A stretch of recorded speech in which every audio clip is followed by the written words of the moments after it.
आज के इस वीडियो में हम बात करेंगे नीड की। What is the need, why we need to study environmental education. वो by word we can understand environmental मतलब इन्वायरमेंट, आवर सराउंडिंग में क्या क्या है, animals, plants and atmosphere, all the creatures which is present in our surrounding. Okay, so our earth should be conserved, right? यहाँ पे Detroit करेंगे तो क्या हम रह पाएंगे, ह्यूमंस रह पाएंगे? तो ह्यूमंस को जब से थोड़ा नॉलेज हुई है, ठीक है, इंडस्ट्रियलाइजेशन की, उसने क्या किया है, दोहन करना शुरू किया है एक्टिविटीज़ के थ्रू। उसने क्या किया, आज के वर्ल्ड में अगर हम देखें तो इंडस्ट्रियलाइजेशन की प्रोसेस जो है, या फिर पॉपुलेशन का इंक्रीज़ होना, पॉपुलेशन जब इंक्रीज़ हो रही है तो क्या कर रही है, वो रिसोर्सेज का इस्तेमाल कर रही है, अंधाधुंध रिसोर्सेज को काट रही है और फिर उसमें अपना बंगला बना रही है। तो एक तरीके का रिसोर्सेज उसको चाहिए, ठीक है, पर वो एक्सेसिव रिसोर्सेज अगर यूज़ कर लेगा तो कहीं ना कहीं जो हमारा नेचुरल रिसोर्सेज हैं वो क्या हो जाएंगे, डिप्लीट हो जाएंगे, ख़त्म हो जाएंगे, सारे के सारे वो यूटिलाइज कर लेगा। तो क्या हम रह पाएंगे, नेक्स्ट जनरेशन रह पाएगी यहाँ पर? नहीं रह पाएगी। इतनी जल्दी वो डिग्रेड हो रहे हैं, क्योंकि एज वी नो कि 1960 के बाद ही हम देखते हैं, या फिर 90s में ही हम देखते हैं कि इंडस्ट्रियलाइजेशन प्रोसेस यूरोप कंट्रीज़ में आ गई थी। इंडिया में भी ये इन्होंने ही लाया था, ठीक है।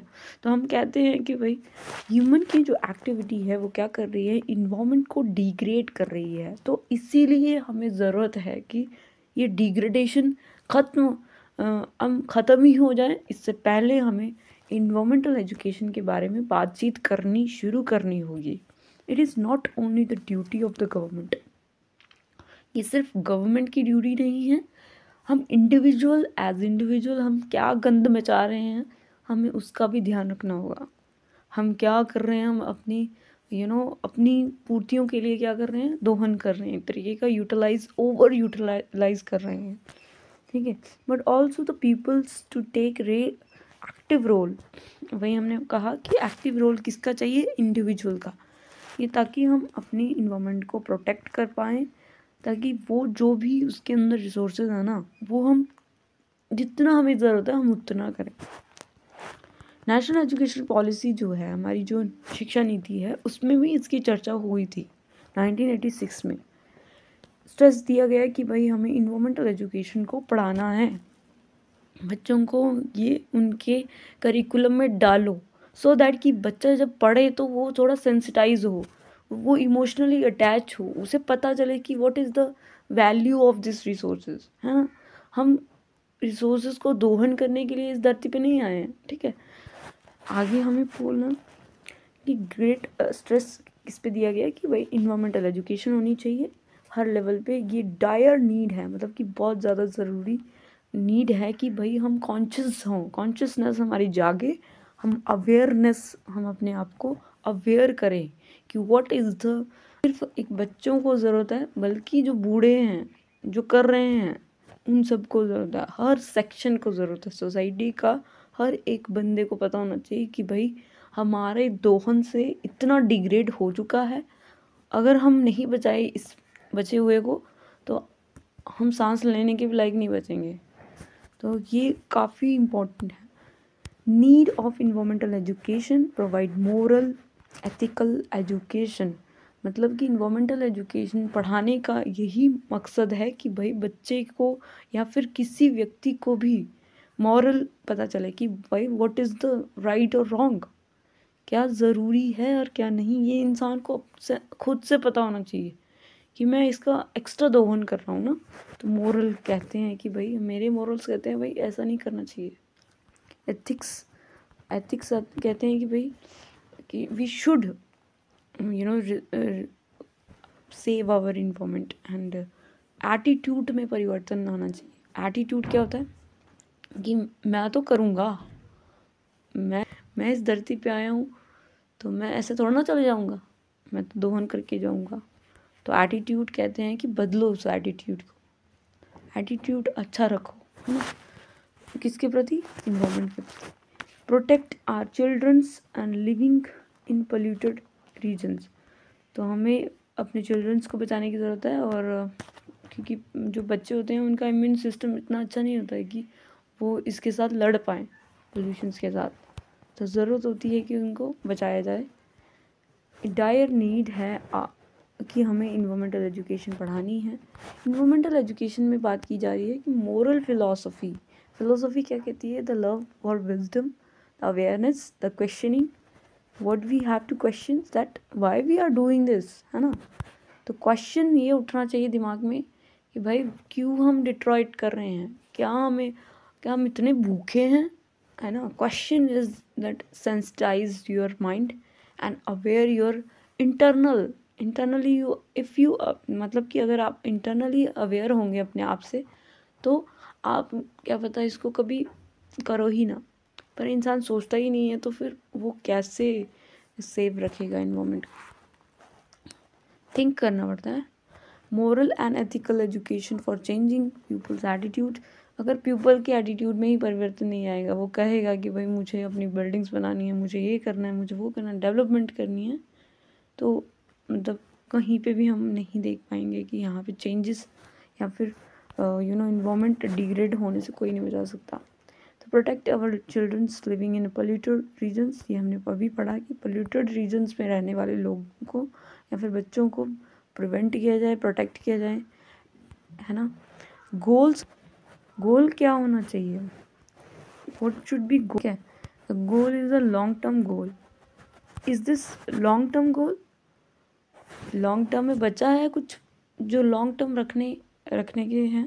इन्वायरमेंटल एजुकेशन एक ऐसी प्रोसेस है जिसमें ह्यूमन बींग्स क्या करते हैं, गोल लेके आते हैं कि हमें अवेयर होना है और सेंसिटिविटी होनी चाहिए। सेंसिटिविटी मतलब कि हमारे जो क्रिएचर हम मार के काट के खा लेते हैं वो सेंसिटाइज कह रहा है कि भाई उसके लिए कंपैशन रखो, उसको जीने दो, उसकी स्पीशीज़ को, है ना।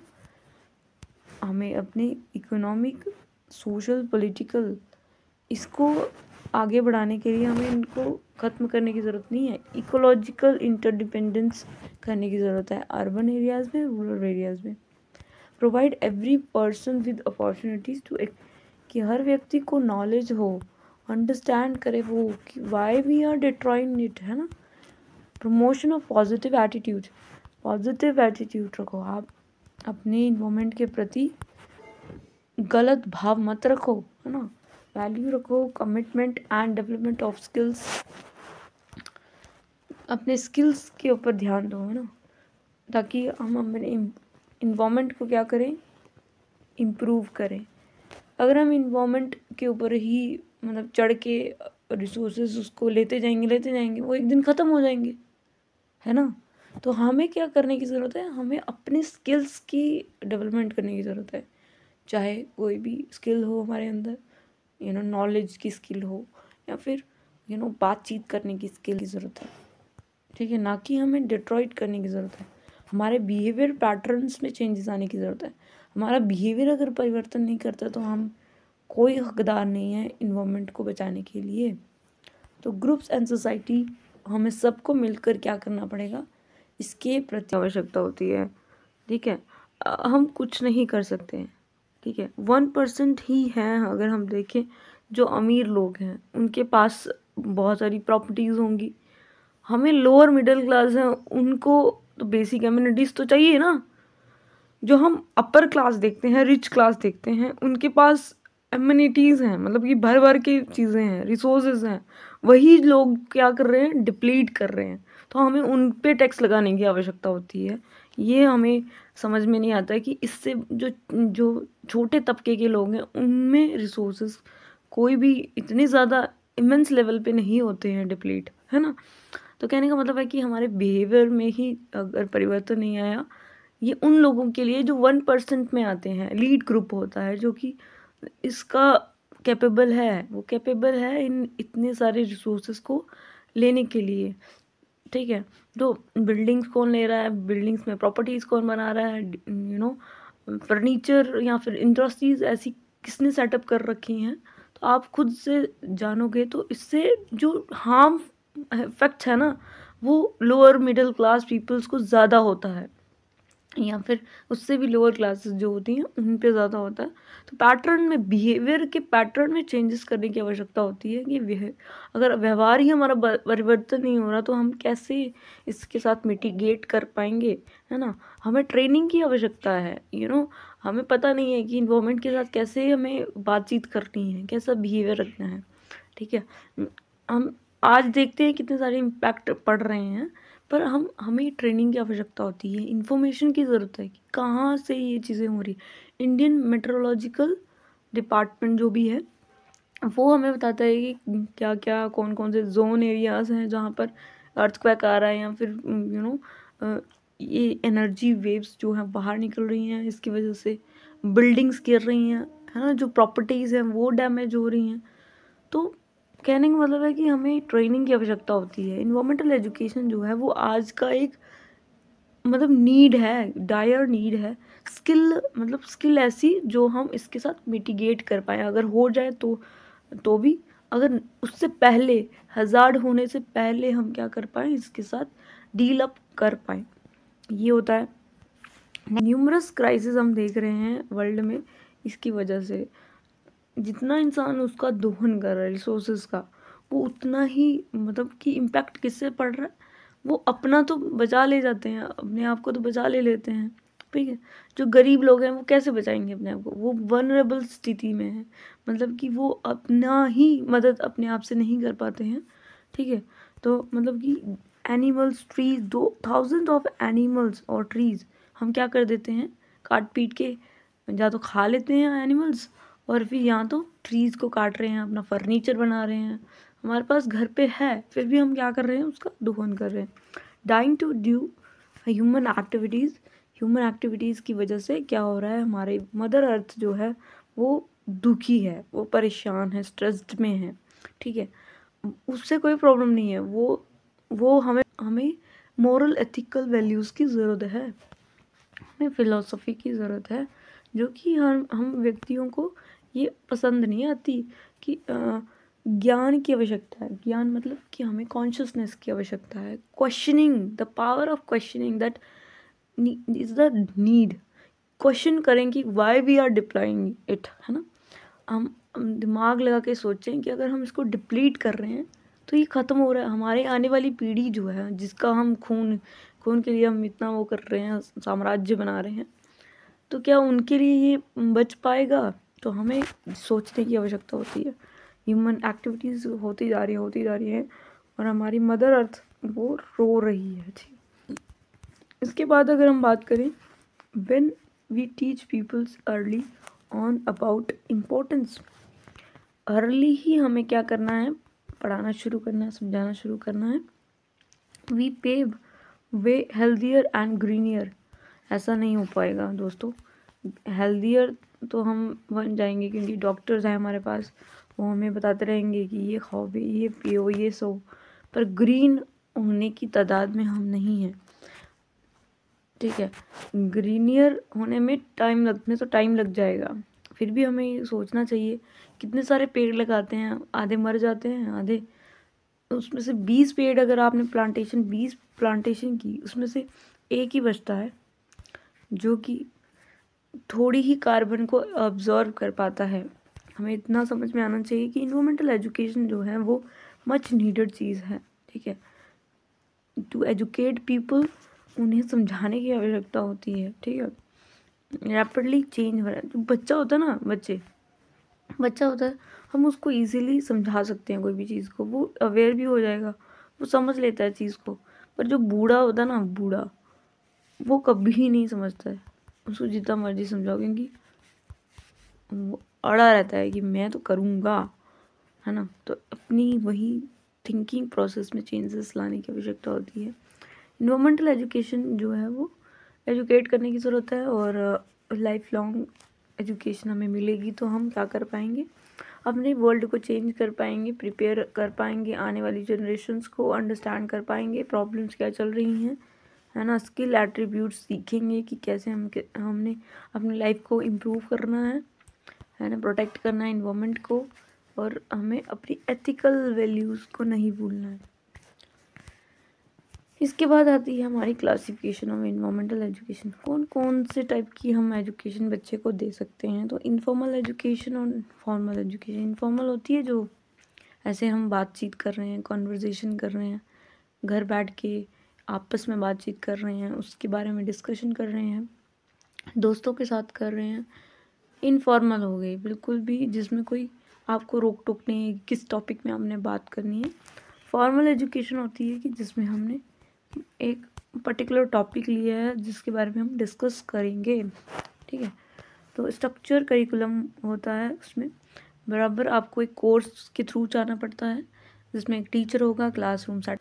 बट इनफॉर्मल होता है कि जिसमें आप हर चीज़ को इन्वॉल्व कर सकते हो। डिस्टेंस में बैठ के पढ़ रहे हो, घर पे बैठ के पढ़ रहे हो, दोस्तों के बीच में पढ़ रहे हो, आपस में डिस्कशन कर रहे हो, ये सारा का सारा इनफॉर्मल एजुकेशन में आता है।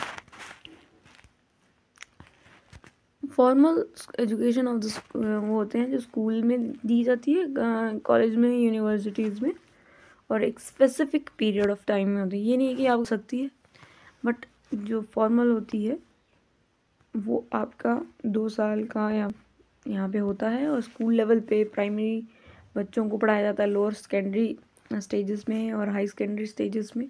ये हर जगह क्या है, इसको करिकुलम में लाया गया ताकि बच्चों को सेंसिटाइज किया जाए, बच्चे को इमोशनली अटैच किया जाए किसके साथ, इन्वायरमेंट के साथ, सो दैट कि वो सोचे, है ना। सोचना बहुत ज़रूरी है। अगर हम व्यक्ति सोचेंगे नहीं ना, तो हम कभी भी उसको फॉलो अप नहीं करेंगे, एप्लीकेट नहीं कर पाएंगे। तो बच्चे को इमोशनली उसके साथ कनेक्ट करना काफ़ी इम्पोर्टेंट होता है, ठीक है। तो टीचर का काम क्या होता है, to impart the sensitise, connect with the topic. बच्चे को कनेक्ट करना है, इंगेज करना है, लगना चाहिए कि यार उनका कुछ लॉस हो रहा है ना, इस तरह से। The discipline include environmental education. EVS होती है ना बच्चों की, जो 5th क्लास के बच्चे होते हैं, NCERTs में होती थी पहले। NCERT की बुक्स में 5th तक आपको EVS पढ़ाई जाती थी, इन्वायरमेंटल स्टडीज़, है ना। इसका क्या मतलब कि एक तरीके का बताया जाता था कि इन्वायरमेंटल स्टडीज़ में बच्चे को बताया जाता है कि क्या होता है इन्वायरमेंट में, प्लांट, पौधे और ये सब बारे में। हम देखते हैं कि इन्वायरमेंटल स्टडीज़ में वो भी पढ़ाया जाता है कि पेड़ पौधे, प्लांट, एनिमल्स के बारे में, ये किससे मिलके बना है, रिसोर्सेज क्या होते हैं। आजकल तो SST में भी कुछ पोर्शंस EVS के आ गए हैं, है ना। तो इन्वायरमेंटल साइंस एक ये डील करती है हमारी इन्वायरमेंट सिस्टम से, जो कि वाटर, एयर, लैंड के बारे में बताती है। पोल्यूशंस, है ना, कैसे पोल्यूशन होता है, उसका क्या इम्पैक्ट है, क्या चेंजेस आ रहे हैं। क्लीन, सेफ, हेल्दी इन्वायरमेंट क्या होता है, इन्वायरमेंट इकोसिस्टम क्या होता है, कैसे ये भी वर्क करते हैं। अभी हमने देखा था ओलंपियाड की साइंस वाला ओलंपियाड, तो उसमें क्वेश्चंस आए थे, फूड चेन आया था, फूड वेब आया था, इकोसिस्टम के बारे में बताया जा रहा है बच्चे को, है ना। तो बर्ड्स, एनिमल्स के बारे में डिस्कशन किया जा रहा है। 3rd क्लास की ओलंपियाड की बात हो रही है यहाँ पे। तो मतलब कहीं ना कहीं क्या है, ये ओलंपियाड के थ्रू या फिर EVS जो हमारा जो सब्जेक्ट है उसके थ्रू हमें बच्चे को बताना है कि what is a safe and clean healthy life, है ना। क्यों करना क्यों है। इन्वायरमेंटल इंजीनियरिंग, तो इन्वायरमेंटल इंजीनियरिंग होती है जिसमें टेक्निकल प्रोसेस होती है, जिसमें मशीनें या फिर ऐसे कोई इन्वेंशन जो कि क्या करती हैं कि जो भी एक्टिविटी हो गई है या फिर हो रही है उसके लिए निजात पाने के लिए, है ना, निजात पाने के लिए बहुत सारी उसमें वो की जाती है, मतलब कि एक तरीके की इन्वेंशंस की जाती हैं, है ना, सो दैट कि हम उससे डील कर पाएँ, उसके इफ़ेक्ट से डील कर पाएँ। तो potentially deleterious effects of human activities improving the environment quality and health well-being of humans. Environmental engineering वो इंजीनियरिंग होती है जिसमें टेक्निकल प्रोसेस होती है, जो कि क्या करती है, इन्वायरमेंट को प्रोटेक्ट करती है ना, यही है इसमें। इन्वायरमेंटल मैनेजमेंट क्या होता है? ये होता है जिसमें डिज़ास्टर हो गया, डिज़ास्टर के पहले, डिज़ास्टर के दौरान और डिज़ास्टर के बाद हमें कैसे उससे कैचअप कर पाना है, ठीक है। लोगों की जो स्थिति होती है फिज़िकल, सोशल और इकोनॉमिक लेवल पे, जो लोग होते हैं वो वल्नरेबल स्थिति में चले जाते हैं, वो फेस करते हैं बहुत सारी प्रॉब्लम्स। तो उस समय मैनेज कैसे करना है एक इंडिविजुअल के बेसिस पे। इंसान है भाई, हम डर जाता है, ठीक है।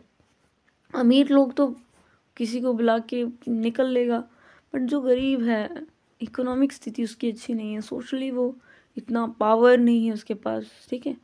रोड के नीचे, रोड के साइड में, ठीक है, जो हाईवेज होते हैं उसके नीचे, या फिर ऐसे झुग्गी झोपड़ियों में जो रह रहे होते हैं, तो उनको कोप अप करना इससे बहुत मुश्किल हो जाता है।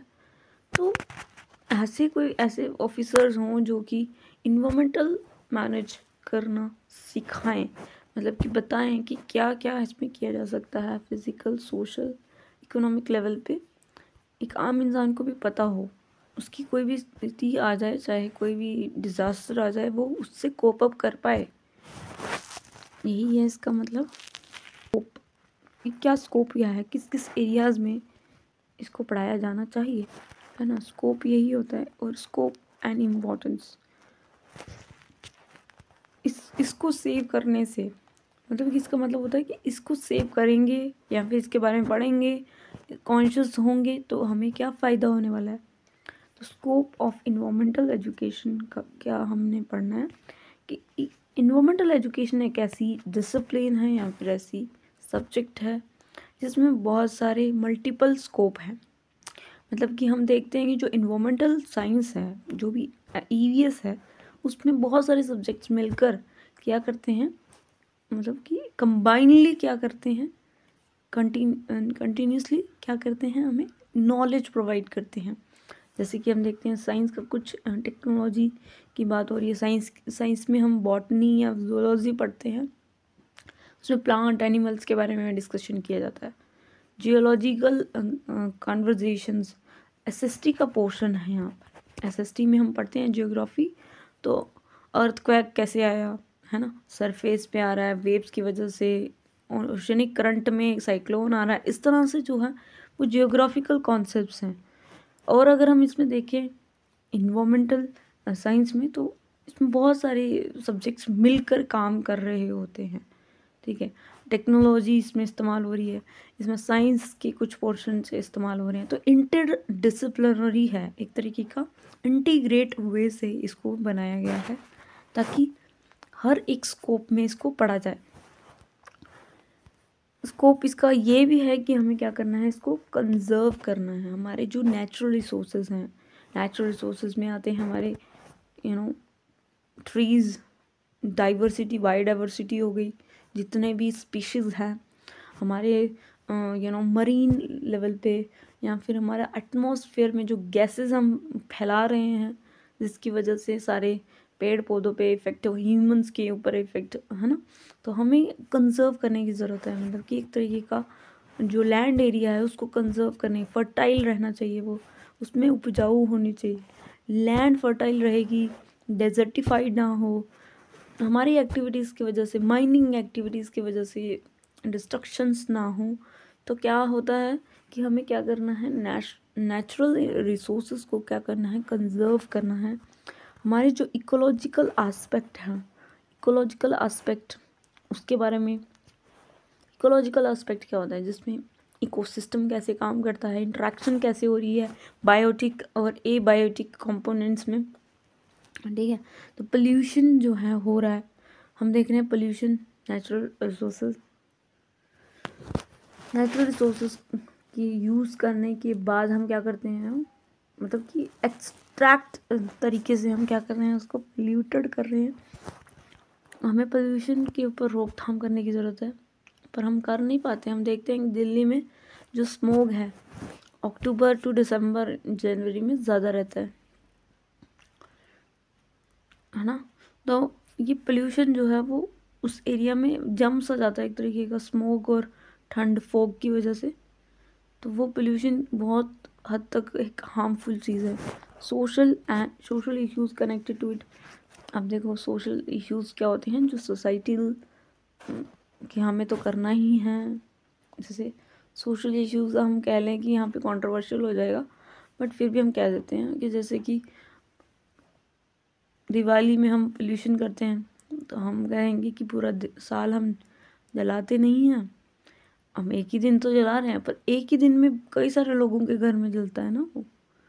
तो इस तरह से हम बिल्कुल ही भूल जाते हैं। इम्पैक्ट ऑफ ह्यूमन पॉपुलेशन जितनी तेज़ी से बढ़ रही है ना, बर्थ रेट जितना इंक्रीज हो रहा है, वो उतना ही क्या कर रहा है, दोहन कर रहा है। किसका? हमारे एनवायरनमेंट का। अगर हम फैमिली प्लानिंग भी अगर ढंग से कर लेना, तो हमें इन्वायरमेंट पे कोई भी इफ़ेक्ट होने से कोई नहीं बचा सकता। तो हम क्या करते हैं, अंधाधुंध बच्चे पैदा हो रहे हैं, तो वो जब जन्मे हैं तो वो दोहन तो करेंगे। तो ऐसा तो है नहीं है कि उनको बचपन से ही एथिकल वैल्यूज़ आ गई हैं कि हमें नहीं करना चाहिए। हमें बचपन से सिखाया जाता है कि पानी का सेव करना चाहिए, या फिर इलेक्ट्रिसिटी को बर्बाद नहीं करना चाहिए, ये बहुत मेहनत से आती है। या फिर हमें बचपन से हमें बताया जाता है कि हमें प्लांट्स लगाने चाहिए, पर हमें ये नहीं बताया जाता है कि how to minimise the population को कम करो। इन बूढ़े बुजुर्गों को या फिर जो यंग वंस हैं उनको भी थोड़ी अक्ल दी जानी चाहिए, है ना। हर चीज़ व्यक्ति के ऊपर ही निर्भर करती है। व्यक्ति ही क्या है, इस सृष्टि को दोहन कर रहा है। अगर दोहन करता रहा आने वाली पीढ़ी जो है वो मतलब 10 सालों में ही मर जाएगी, है ना। जहाँ 60 लाइफ एक्सपेक्टेंसी है, तो हम देखते हैं कि इसकी वजह से अगर पोल्यूशन इतना हुआ हाई लेवल का, तो 10 साल तक भी वो नहीं जी पाएगा अच्छे से। तो it's dependable. Study create that awareness आती है हमें। जैसे अगर हमें पढ़ना ही नहीं है, ठीक है, हमें किसी ने बताया ही नहीं, अगर हम बिना पढ़े हम दोहन कर रहे हैं तो दैट इज़ ओके, ठीक है। हमें अगर पता है कि हमें पढ़ाया जा रहा है, हमें बचपन से ही ये शिक्षा दी जा रही है कि हमें ऐसा करना चाहिए, पर हम नहीं करते, है ना। तो अवेयरनेस जो है वो हमें क्या बनाती है कि हमें जानकारी देती है कि हमें ऐसे करना है, ऐसे करना है। हमें रीन्यूएबल रिसोर्सेज क्या होते हैं, नॉन रीन्यूएबल जो रीन्यू ही नहीं हो पाते हैं, ऐसे रिसोर्सेज जो रीन्यू ही नहीं हो पाते हैं, जैसे कि कोल, ठीक है, वो थोड़ा है तो वो थोड़ा ही है, तो हमें उसको सेव करने की ज़रूरत होती है ना। तो estimate the potential utilisation pattern, कि हमें पता लगाना है कि इसकी क्या कैपेसिटी है, कब तक हम इसको क्या कर सकते हैं, यूटिलाइज कर सकते हैं। पोटेंशियल मतलब कि क्या है इसकी, मतलब एक तरीके का हम एस्टिमेट लगा रहे हैं।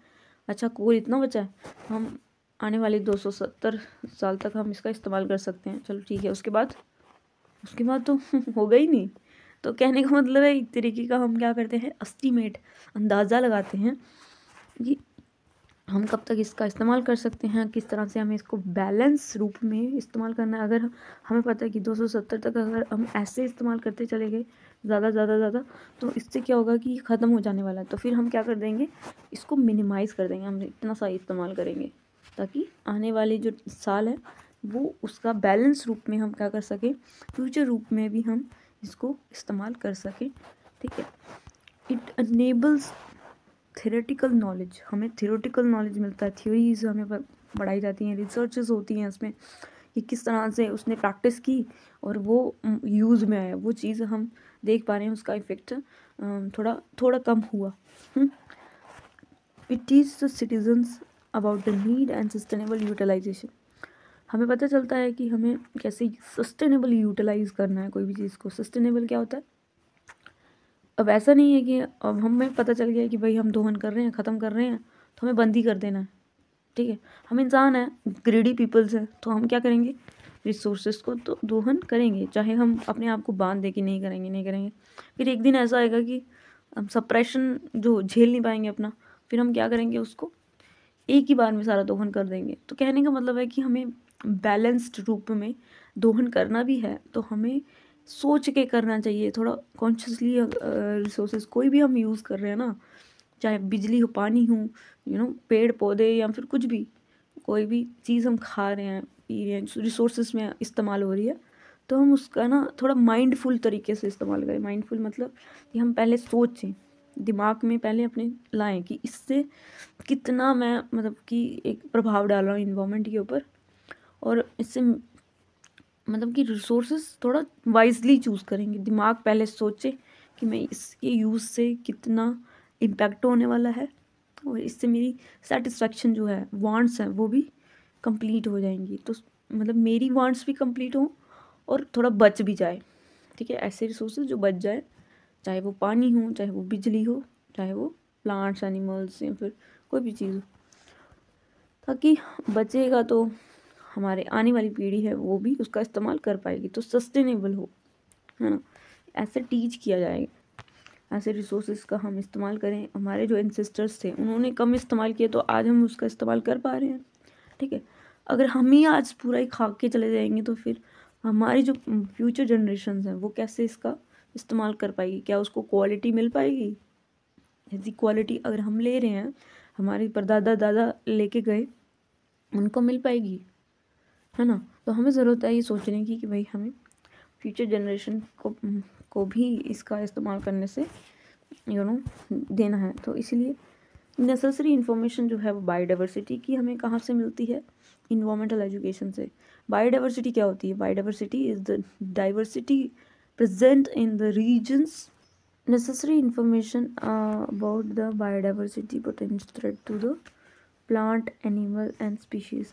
देखो, बायोडाइवर्सिटी का मतलब होता है the diversity found in the biology, मतलब कि जो लिविंग ऑर्गेनिजम्स हैं, स्पीशीज़ हैं, जो प्लांट्स हैं, एनिमल्स हैं, ठीक हो, इन सब की इंफॉर्मेशन हमें कहाँ पे पढ़ाई जाती है? इन्वायरमेंटल एजुकेशन में, ठीक है। तो बायोडाइवर्सिटी किस प्रकार की है हमारे इन्वायरमेंट में? इंडिया में कौन कौन सी बायोडाइवर्सिटी है? कुछ रीजन्स में ही पाई जाती है। तो हम देखते हैं ये डाइवर्सिटी जो है वो फ्लरिश होनी चाहिए या फिर डिट्रॉइट होनी चाहिए, ख़त्म होनी चाहिए। तो हम देखते हैं बहुत सारी जो स्पीशीज़ है वो एक्सटिंक्ट है, वो मिल ही नहीं रही है, मतलब ये ख़त्म ही हो गई हैं। क्यों? ह्यूमन एक्टिविटीज़ की वजह से। हम ह्यूमंस करते हैं, है ना। उनका जो बायोलॉजिकल साइकिल है वो चेंज ही हो गया, डायनासोर ही ख़त्म हो गए, तो कहीं ना कहीं एक्सटिंक्शन हो जाती है स्पीशीज़ की।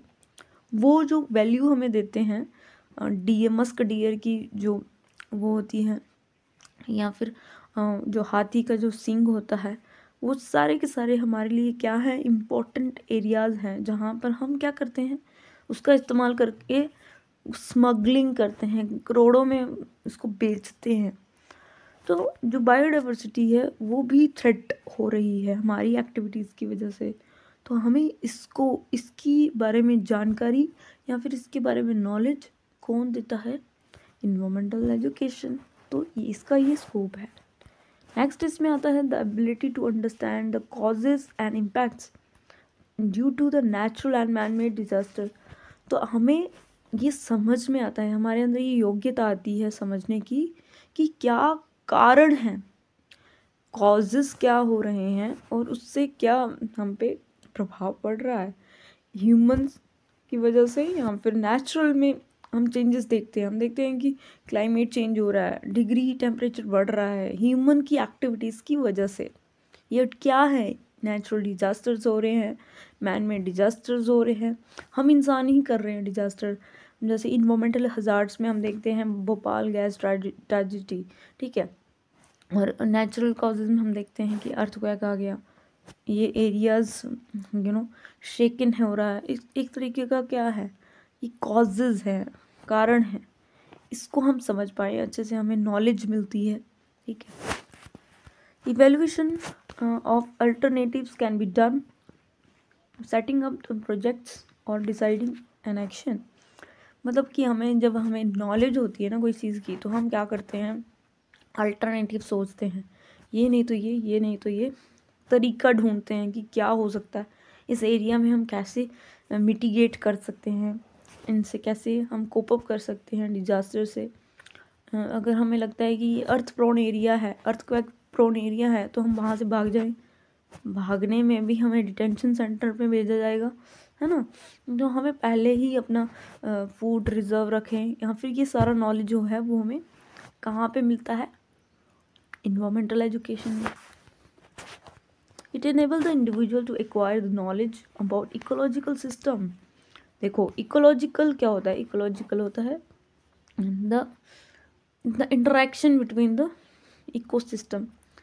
किसी भी प्लांट और एनिमल्स या फिर इंसानों का, इन तीनों का जब हम एक दूसरे से बातचीत हो रही होती है, एक दूसरे से इंटरेक्शन हो रही होती है, चाहे वो फूड को लेकर हो, है ना, इकोलॉजिकल सिस्टम के बारे में पता चलता है। सस्टेनेबल यूटिलाइजेशन, ये हमने पढ़ा कि कैसे हमें सस्टेनेबली यूज़ करना है, हमें अपनी जो रिसोर्सेज है उसकी क्वालिटी को डिस्ट्रॉय नहीं करना है, क्वालिटी हम भी इंजॉय करें, हमारे आने वाली पीढ़ी भी इंजॉय करे। Ability to citizen to understand the problem of over population. देखो पॉपुलेशन इंक्रीज हो ही जा रही है, एक बंदे के लड़कियां हो रही हैं तो उसको काटा जा रहा है, बॉयज़ हो रहे हैं तो दैट मीन्स कंटिन्यूसली आप देखते हो हमारे जो परदादा या फिर दादा नानी नाना, उनके जो बच्चे होंगे ना 7 से कम नहीं होंगे। ऐसा क्यों? क्योंकि उनको कोई फैमिली प्लानिंग की कोई मतलब नहीं होता था। पर आज के टाइम में भी हम देखते हैं रिमोट एरियाज़ में या फिर बहुत ही रिच एरियाज़ में देखते हैं तो उनके 7 से कम नहीं होंगे।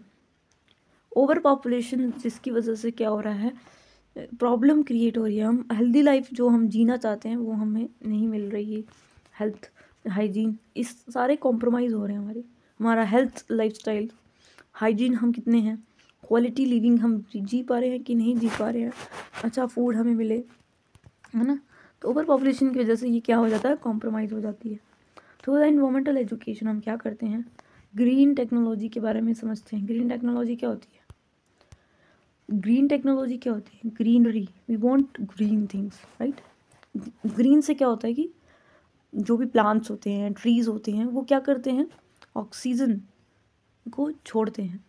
एक तरीके का हमारी जो गंदगी है वो उसको ऑब्जर्व करते हैं और ऑक्सीजन को छोड़ते हैं, और उससे इंसानों को फ़ायदा होता है। इको फ्रेंडली चीज़ें करें हम लोग, कोई भी ऐसी चीज़ करें जो इको फ्रेंडली हो। लिफाफे की जगह, प्लास्टिक की जगह हम बैग का इस्तेमाल करते हैं, रिसाइकिल करके कोई चीज़ लें, पैदल चलें। हमें बचपन से सिखाया जाता है कि भाई व्हीकल्स का इस्तेमाल कम करें, पब्लिक ट्रांसपोर्ट का इस्तेमाल करें। छोटी छोटी चीज़ें हमें सिखाई जाती हैं, क्यों? ताकि हम इको फ्रेंडली बिहेव करें, ग्रीनरी की तरफ ज़्यादा रुझान हो हमारा। इन्वायरमेंटल इश्यूज़ को समझने के लिए हमें ये सारी नॉलेज होनी चाहिए। अवेयरनेस दी जा रही है यहाँ पर किसकी, राइट्स की, रूल्स, लेजिस्लेशन, इसके प्रति जितने भी जो COPs हम देखते हैं इंटरनेशनली, जो भी ऑर्गेनाइजेशंस बनी हैं जो क्या करती हैं, इंडिविजुअल्स को, सिटीजन्स को क्या करती हैं, इन्फॉर्म डिसीजन लेने की बात करती है। इन्फॉर्म डिसीजन मतलब कि एक तरीके का व्यक्ति खुद से कुछ अपने इंडिविजुअली स्टेप ले, प्रोटेक्शन करने के लिए, इम्प्रूव करने के लिए। देखो सरकार बहुत सारी नीतियाँ बना लेगी, आने वाले टीचर्स बहुत सारा ज्ञान दे देंगे, सेमिनार्स में, पॉडकास्ट में आके बहुत लोग कुछ बोल जाएंगे, ठीक है, अवेयरनेस दे जाएंगे, पर at the end of the day आप इंडिविजुअल के ऊपर ही क्या है, एक तरीके की रिस्पॉन्सिबिलिटी है, अकाउंटेबिलिटी है कि हम कितना उसको मान रहे हैं, कितना उसको वैल्यू कर रहे हैं, कितना उसको समझ रहे हैं, है ना। हमें जितना मर्जी नॉलेज मिल जाए, हमें करना वही होता है जो हमारे मन कहता है। तो अगर हम मन के अकॉर्डिंग चलते रहे तो शायद जो हम छोड़ के जा रहे हैं ना, हम तो जी लेंगे, जो हम छोड़ के जाएंगे ना वो हमें बद्दुआएं देने से कोई रोकेगा नहीं हमें, ठीक है। तो हमें क्या करना होता है कि ऐसा सेंसिटाइज करें बच्चे को, और थियोरेटिकल नॉलेज जो है वो प्रैक्टिकल में परिवर्तन होना चाहिए। ये नहीं कि पढ़ लिया होता है, बायोडाइवर्सिटी को कंजर्व करना चाहिए, इकोलॉजिकल बैलेंस होना चाहिए, हमें पॉल्यूशन नहीं करना चाहिए, हमें ऐसे चलना चाहिए, हमें रिसोर्सेज को सेव करना चाहिए, हमें ये करना चाहिए। ये सारी की सारी जो नॉलेज है ना वो सारी थियोरेटिकल नॉलेज है, थ्योरी है। जब तक हम इसको एप्लीकेट नहीं करेंगे, आज की जो एजुकेशन पॉलिसी है वो क्या कह रही है कि हमें जो नॉलेज हमने लिया है उसको एप्लीकेशन में लाना है, कि हम उसको अप्लाई कर पाएँ अपनी लाइफ में, तभी नॉलेज है, अन्यथा कोई नॉलेज, इसका कोई खासा इम्पोर्टेंस नहीं है। Multiple use environment, scope of environmental education divided into biological, physical and sociological aspect. ये अब तक हमने क्या पढ़ा था, ये इसकी इंट्रोडक्शन थी एक तरीके की स्कोप की। बायोलॉजिकल एस्पेक्ट में कहाँ कहाँ हमें सेव करना है, तो हमारी जो एनिमल्स हैं, बर्ड्स हैं, इंसेक्ट्स हम देखते हैं, माइक्रो ऑर्गेनिजम्स हैं। अगर माइक्रो ऑर्गेनिजम्स ना हो, छोटे छोटे जो, तो हमारी जो उपजाऊ ज़मीन है वो ना रहे। माइक्रो ऑर्गेनिज्म उनके बीच में जो इंट्रैक्शन होती है, केचुआ हम छोड़ते हैं, है ना, ये सब चीज़ें जो क्या कर रही हैं, हमारे इन्वायरमेंट को सेव रख रही हैं। तो हमें इनको बचाना होता है, नहीं होता। तो एस्पेक्ट में, बायोलॉजिकल एस्पेक्ट में कहता है कि भाई जो एनिमल्स हैं, बर्ड्स हैं, इंसेक्ट्स हैं, माइक्रो ऑर्गेनिजम्स हैं, उनको क्या करना है, सेव करना है। नेक्स्ट इसमें आता है physical aspect. Physical aspect is talking about the natural and man made aspect. Physical aspect में एयर, वाटर, लैंड, क्लाइमेट आ जाता है। जो हमारी एयर है वो कितनी पॉल्यूटेड हो चुकी है। हम देखते हैं जो गांव एरिया है ना, वहाँ पर भी हम देखते हैं कि पोल्यूशन, हर व्यक्ति दूसरे दिन कोई अपनी कंस्ट्रक्शन कर रहा है, दूसरे दिन कोई धुआं उठा रहा है, फायर वुड चला रहा है, फॉसिल फ्यूल जलाता है, और बहुत सारी चीज़ें जो कि पोल्यूशन का कारण बन रही है। वाटर, नालियाँ देख लो, इनकी सीवेजेस देख लो कितनी ही सुंदर है ना। रोड्स देख लो, खड्डे, उसमें कचरा होगा, कोई देखेगा नहीं। जो प्लास्टिक होंगे वो एक जगह खड्डे में गिरा दिए जाएंगे, प्लास्टिक एरिया के ढेर बना दिए जाएंगे, फिर उनको जला दिया जाएगा। एक तरीके का क्या है, ये स्ट्रेस है किस पे, इन्वायरमेंट के ऊपर। अगर उस एरिया में रोज़ अगर पोल्यूशन होगा तो कहीं ना कहीं क्या बनेगा, इम्पैक्ट होगा इंसान के ऊपर। लैंड को डिग्रेड कर रहे हैं हम लोग। अच्छी खासी लैंड थी, हमने उसमें कचरा डाल के हमने और उसकी डिग्रेडेशन को न्योता दिया। क्लाइमेट चेंज हो रहा है। नेचुरल, फिजिकल, मैन मेड, जैसे कि रोड्स, बिल्डिंग्स, ब्रिजेस, हाउसेस। आए दिन हम देखते हैं कि ब्रिजेस गिर रहे हैं, ठीक है, बिल्डिंग्स, रोड्स, ह्यूमंस के द्वारा ये क्या हो रहे हैं, ये भी क्या होते हैं, डिस्ट्रॉयड होते हैं। नेक्स्ट इसमें आता है sociological and cultural aspect. Humans के जो सोशल प्रैक्टिसेस हैं, रूल्स हैं, लॉज हैं, रिलीजियस प्लेसेस हैं, इसमें थोड़ा चेंज करने की ज़रूरत होती है। देखो, इंसान का कल्चर ही हमें क्या सिखाता है कि हमें दोहन करना चाहिए। कोई भी फेस्टिवल आप देखोगे ना, कोई भी फेस्टिवल, उसमें क्या होता है, खाना खाओ, पियो, लगाओ कपड़े, मस्त नाचो और यूज़ करो फ़ोन को। मतलब कि हम क्या कर रहे हैं, एक तरीके का यूज़ कर रहे हैं किसी चीज़ को। हमारे फेस्टिवल्स भी हमें क्या सिखाते हैं, चलो पार्टी, यो मैन।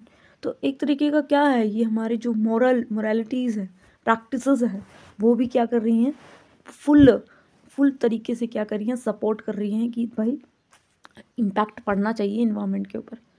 अब ये पर्सनली मत लेना, ये it is a naturally happens, we see this, कि जो कोई भी फेस्टिवल्स आप ले लो, ठीक है, कोई भी फेस्टिवल, हम कोई नाम लेके नहीं बात करेंगे, कोई भी फेस्टिवल आप देख लो, क्या होता है उसमें ज़्यादा से ज़्यादा कि आज तो बहुत मज़ा आने वाला है। मज़ा किस प्रकार का मज़ा है, रिसोर्सेज को यूटिलाइज करने का मज़ा। आपने नए कपड़े पहने उस दिन, ठीक है, आपको खुशी हुई। नए कपड़ों, जो कपड़े बनते हैं, ठीक है, वो कितने ही केमिकल्स से मिलकर बनते हैं। केमिकल्स कहाँ से आ रहे हैं, इंडस्ट्रीज से आ रहे हैं। इंडस्ट्रीज क्या कर रही हैं, वो कहीं ना कहीं रॉ मटेरियल लेके आ रही है। तो वो कहीं ना कहीं क्या है, सोचने की ज़रूरत होती है कि हमें नए कपड़े की क्या ज़रूरत है। अगर हमारे पुराने पड़े हुए हैं, हम उसको रीयूज़ करके लगाएं, है ना। तो खाने में हम नए कुछ व्यंजन्स बनाते हैं, तो व्यंजन्स भी हम कहाँ से लेके आ रहे हैं, रिसोर्सेज कहाँ से लेके आ रहे हैं, वाटर, पानी, कपड़ा, हम देखते हैं कि कुछ फेस्टिवल्स होते हैं जहाँ पे नॉनवेज खाया जाता है। वो एनिमल्स को काट के फिर भगवान के नाम पे बोली लगा के फिर इस तरह से क्या करते हैं, वो दोहन करते हैं। तो डिट्रॉयड किसको कर रहे हैं, एक तरीके का इन्वायरमेंट को कर रहे हैं। तो हमें सोचने की आवश्यकता होती है कि हमें अपनी खुशियों के लिए इन्वायरमेंट को डिग्रेड करना आवश्यक है, ठीक है। क्या हमारी इतनी ज़रूरत है कि भाई हमारी रिलीजन इतना इम्पोर्टेंट है कि हम रिलीजन हमें ये सिखाता है कि हमें अपनी इन्वायरमेंट को डिट्रॉयड करके अपनी कल्चर को प्रिजर्व करना है। तो इसीलिए हमें यहाँ पे भी चेंजेस करने की आवश्यकता होती है। इम्पॉर्टेंस ऑफ इन्वायरमेंटल एजुकेशन, तो इम्पॉर्टेंस क्या है, इम्पॉर्टेंस यही है कि भाई अगर हमें समझना है क्या ट्रेंड्स चल रहे हैं, पॉपुलेशन जो है वो इतनी हद से बढ़ रही है। हम देखते हैं ये वेस्टर्न कंट्रीज़ में पॉपुलेशन अब घट रही है, पर रिच क्लासेस में देखिए इंडिया में, या फिर बिल्कुल लोअर तबके के में चले जाएं, तो उनके लिए आय के लिए कोई साधन नहीं होता, तो वो क्या करते हैं, पैदा करते जाते हैं ताकि वो आय का साधन बने। तो आय का साधन तो नहीं बनता, फिर भी उनको नॉलेज नहीं होती है पॉपुलेशन किस तरह से प्लान करनी है कि अलार्मिंग रेट पे ये इंक्रीज़ हो रही है। वो रिसोर्सेज का अंधाधुंध इस्तेमाल कर रहे हैं, वो इम्पैक्ट किस पे पड़ रहा है, इन्वायरमेंट के ऊपर पड़ रहा है। बढ़ते हैं, the methods and the techniques of exploitation of natural resources became advanced. Method और टेक्निक्स जो हैं हम क्या कर रहे हैं, इनकी वजह से क्या कर रहे हैं, हमारे पास बहुत सारे तरीके आ गए हैं, मशीनें आ गई हैं, कैसे हम नेचुरल रिसोर्सेज को और एक्सप्लॉइट कर सकते हैं, इसको भी जानने की ज़रूरत है। रिसोर्सेज को ओवर एक्सप्लॉइट किया जाता है ना, फ्यूचर जनरेशन के लिए छोड़ के ही नहीं हम जा रहे हैं। अनप्लान्ड एक्सप्लॉइटेशन पोल्यूशन जो कॉज कर रहा है, पोल्यूशन डिग्रेड कर रहा है इन्वायरमेंट को और हमारी हेल्थ को बर्बाद कर रहा है। People should take the combined responsibility. People responsibility लेने के लायक ही नहीं है, वो चाहता ही नहीं है लेना। एजुकेशन और ट्रेनिंग नीड है, ज़रूरत है, एजुकेशन होनी चाहिए, ट्रेनिंग देनी चाहिए ताकि बायोडाइवर्सिटी क्या हो, सेव हो। स्पीशीज़ एक्सटिंक्ट हो रही हैं, ये किसी को नहीं है, किसी को परवाह नहीं है स्पीशीज़ की।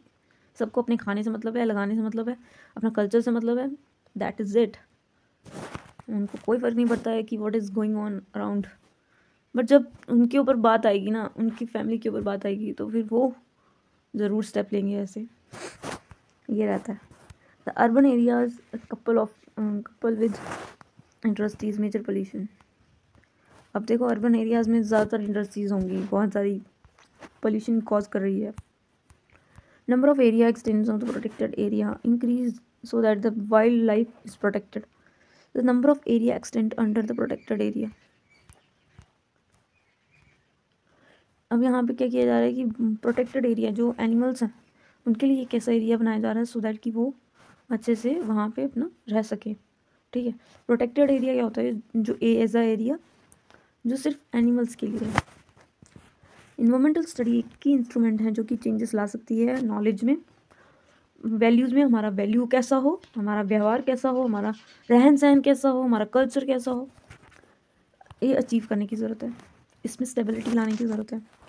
The study enables the people to understand the complexity. जो इन्वायरमेंटल एजुकेशन है वो हमें बताती है कि हमें किस तरह से इसकी कॉम्प्लेक्सिटी, कितना कॉम्प्लेक्स कर रहे हैं हम लोग, इसको समझने की ज़रूरत है। ठीक है, बस हमारी एक्टिविटीज़ में रोकथाम करने की ज़रूरत है। The study motivates the students to get involve in the community action. Study लगा रही है कि भाई मोटिवेट्स को इन्वॉल्व करना है कम्युनिटी एक्शंस में, ताकि वो एक्शंस लें इसके प्रति और पार्टिसिपेटिव हों हमारे इन्वायरमेंट को बचाने के लिए। Management projects, it is a high time to reorient education system and curricular towards the these needs. तो हमें ज़रूरत है कि भाई एजुकेशन सिस्टम में चेंजेस लाने की, है ना, और उसके करिकुलम में इसको जगह देने की। इन्वायरमेंटल एजुकेशन जो है वो मल्टी डिसिप्लिनरी अप्रोच है जिसमें ह्यूमन से इंटरेक्शन होती है, इसके साथ नेचर के साथ।